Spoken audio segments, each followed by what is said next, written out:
What I like to call those are doubt bombs. So imagine like if doubt was like a grenade, you like pull the pin and you throw it. You're like, phew. You will never argue with your own information.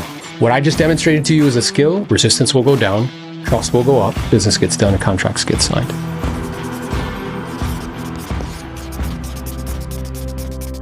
When we talk about family and friends, I'm wondering if you ever ask them, how they'll feel about that family member or that friend that's licensed, knowing their business, or if they have to fire them. Yeah, I think so it's like, I appreciate that. I really do. At the same time, I'm also aware, I don't know if you've ever heard this cliche, and cliches usually exist because they're true, that you have to be very careful about doing business with friends or family. Have you ever heard that?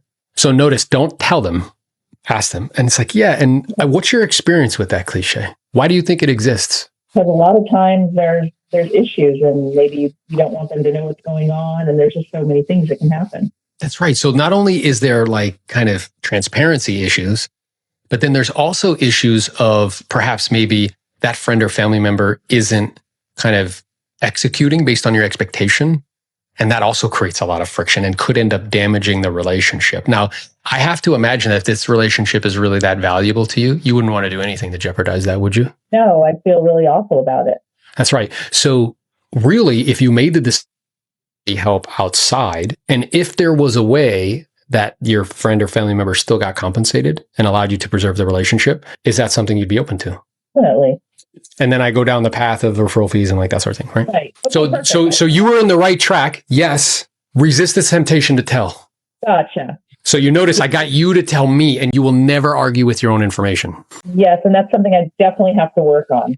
Definitely. Yeah, and we all do, by the way, because we were taught that communication is speaking, but we're given 2 ears and 1 mouth for a reason. The person who's talking isn't gathering any data. So when I get you to tell me, it's a higher level of communicating, because now you'll never argue with your own information, but you will argue with mine. You might be like, oh, he's just saying this because of that. But then when I say, like, have you ever heard of that? And they're like, yeah. And why do you think that exists? What do you think the meaning behind that cliche is? And I'm curious, is that something that's concerning for you here? And why is it concerning to you? So then you tell me, you're like, yeah, bro, this is okay. Yeah, no, 100%. You're right. That's perfect. I love that. Okay. That'll make things, I think, a little bit easier. I don't get that too often, but you do get enough. And when you do, they definitely don't want to move forward with anyone else.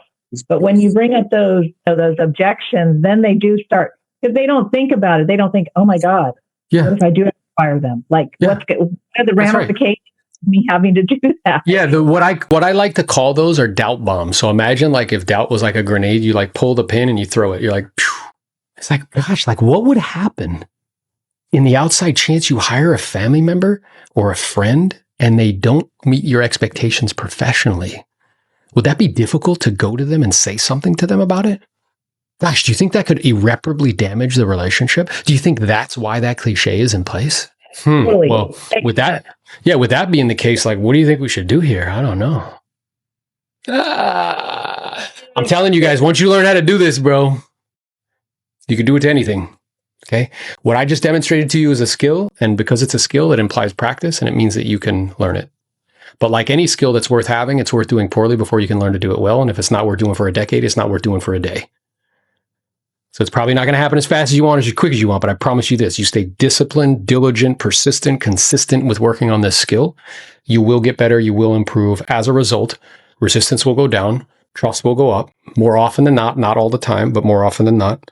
When that happens, trust takes place, business gets done, and contracts get signed.